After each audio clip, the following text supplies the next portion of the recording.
Hi, నేను మీ దేవిదాస్. మీరు చూస్తున్నారు దా స్టడీ స్టూడియో. మనం ఈరోజు తెలుగులో అలంకారాల గురించి తెలుసుకుందాం. మనిషి శరీరానికి వస్త్రాలు, ఆభరణాలు, సుగంధ ద్రవ్యాలు అందాన్ని కలిగిస్తాయి. అవి బాహ్యంగా కనిపించే అలంకారాలు. అలాగే చదువు, నడవడిక, వినయం, విధేయత వంటివి మనిషికి కీర్తిని కలిగించే అలంకారాలు. ఈ రెండు విధాలైన అలంకారాలు మనుషుల అభివృద్ధికి తోడ్పడుతున్నట్టే భాషకు కూడా రెండు విధాలైన అలంకారాలు భాషాభివృద్ధికి తోడ్పడుతుంటాయి.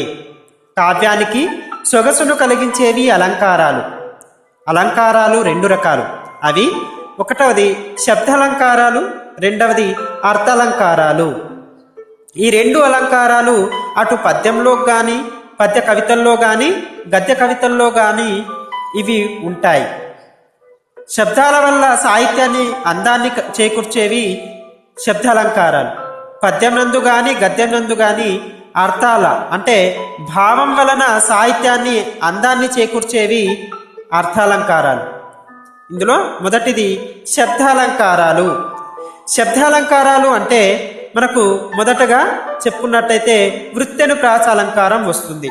ఈ వృత్తనుప్రాస అంటే ఒకటి గాని అంతకంటే ఎక్కువ గాని హల్లులు పలుమార్లు పునరుక్తం, పలుమార్లు అంటే ఎక్కువ సార్లు, పునరుక్తం అంటే రిపిటేషన్ కావడాన్ని వృత్తనుప్రాస అలంకారం అంటారు.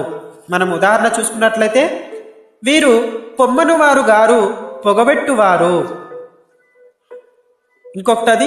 ఇంకొకటి ఇరులే కురులై జరులై పరుగెత్తి, ఇరులే కరులై హరులై ఇంపు నిండి, ఇరులే విరులై సరులై ధరణి నిండి, ఇరులే నరులకు మరులు కల్పించుగాత. పై రెండు పద్యంలోనూ రు లా లు పలుమార్లు అంటే ఎక్కువ సార్లు పునరుక్తం అయ్యాయి. కాబట్టి ఇది పునరుక్త అలంకారం.